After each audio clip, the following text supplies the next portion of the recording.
quick piano tutorial today, following on from the chord-based session that we did last time.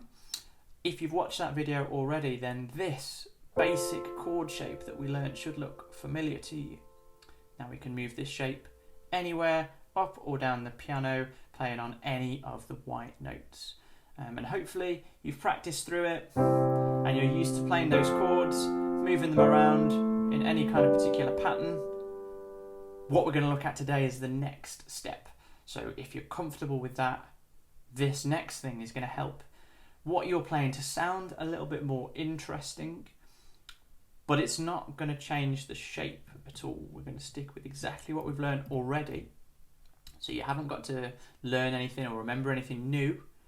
It's just teaching our fingers to do something slightly different.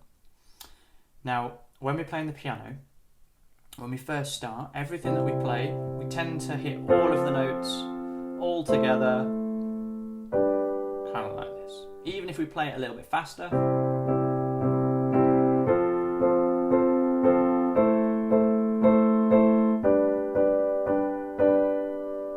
we're still just hitting every note on the piano at the same time. But it starts to sound a little bit more interesting if we can separate those notes out. So keep the notes exactly the same, but separate them.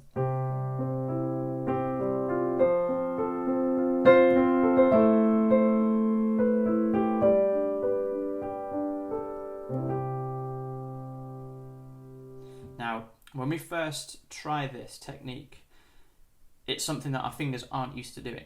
So today is just going to be a few little exercises that you can keep practicing over and over again over the next few days and few weeks.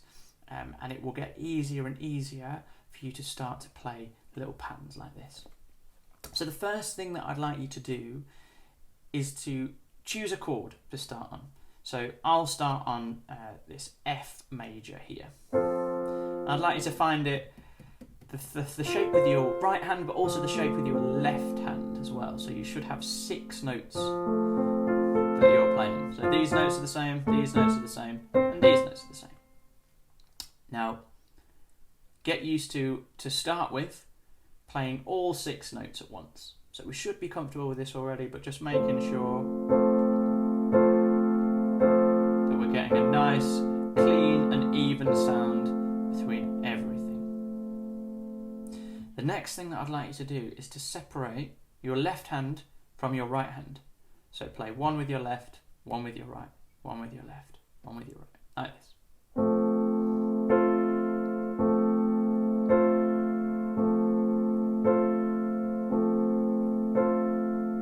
Keep practicing it until it's really nice and smooth, really nice and simple exercise, but it takes a little bit of time for your fingers to get used to that, so don't rush on if you're not feeling completely confident.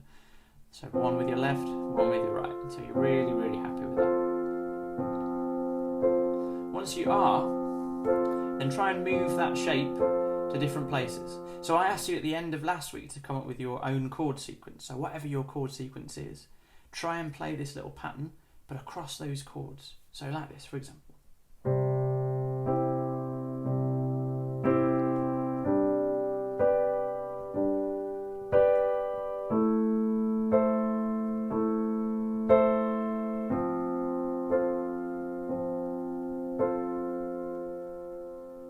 Start it nice and slowly, speed it up if you want to, after you've got comfortable with it. But if you can play alternating left and right hand with a chord pattern, then you're doing really, really well already. The next thing to try is, because we've separated our left and right hands, we can now try and separate out our individual fingers. So I'd like you to find your chord again, so making sure that you've got the left hand and the right hand. And I want you to play from the very lowest note that you're holding on the piano up to the top, the highest, individually in order. So it sounds like this.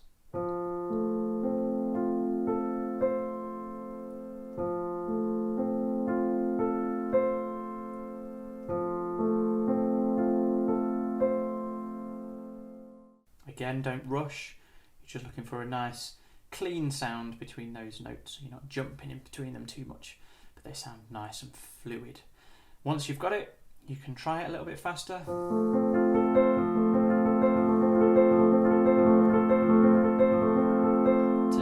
roll.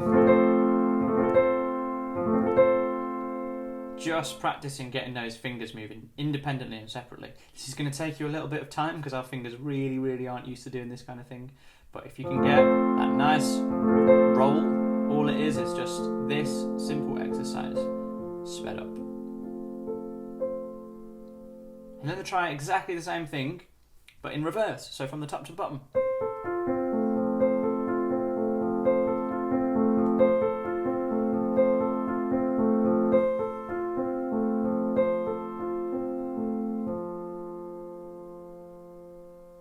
Super simple.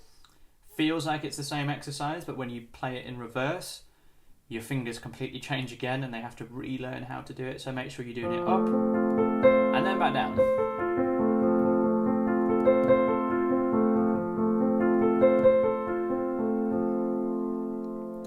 And again, once you're comfortable with this exercise, try it across the piano with your chord sequence.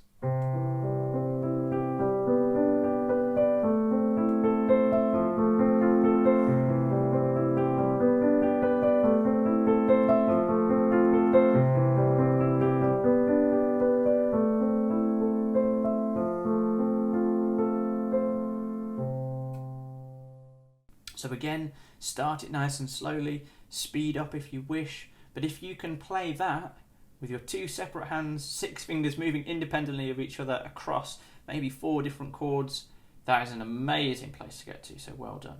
Really great.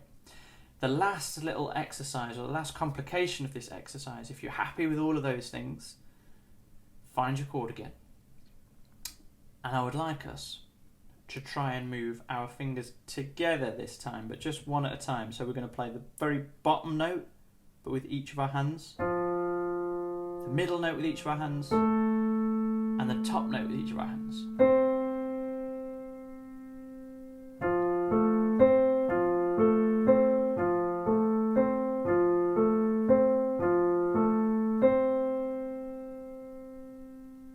Give it a practice, start nice and slowly, then speed up. Try the same thing in reverse.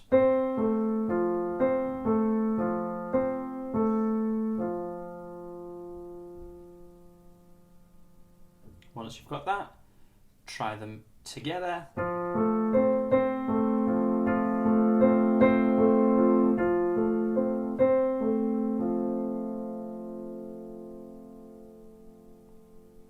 And then one final thing to practice.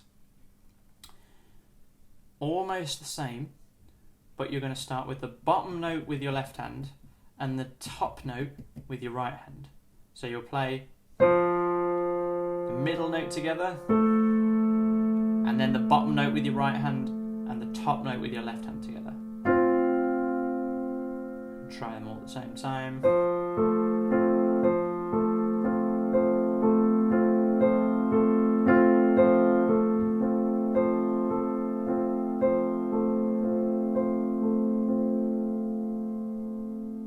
Could alternate.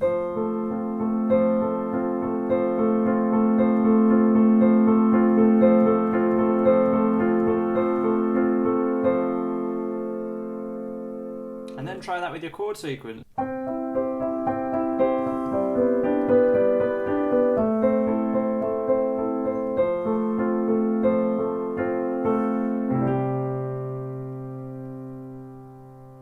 And what you're playing starts to sound really interesting, and you've got lots and lots of different things that you can experiment between. It doesn't mean that you're always going to play your notes separately. Sometimes you might still play your block chords, but then go into your individual notes.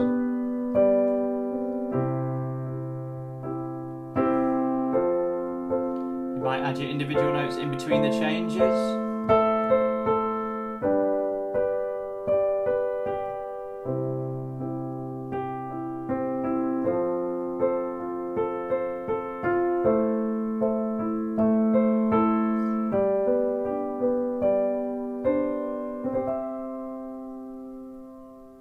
But you've got a lot more freedom because you've taught your fingers to work independently of each other.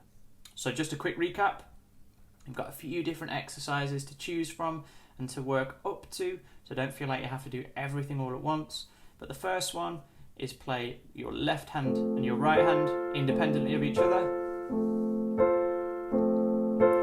The next thing is to play each note individually up and down.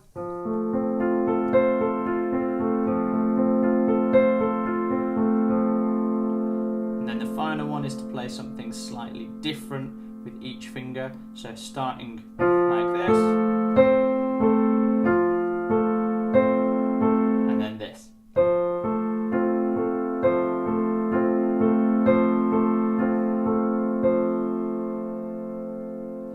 I hope those exercises are useful to you, and as you practice them, starting them nice and slowly and then getting faster and faster, you'll find that your fingers just get better and better at playing some of those more complicated things on the piano that sound really, really great.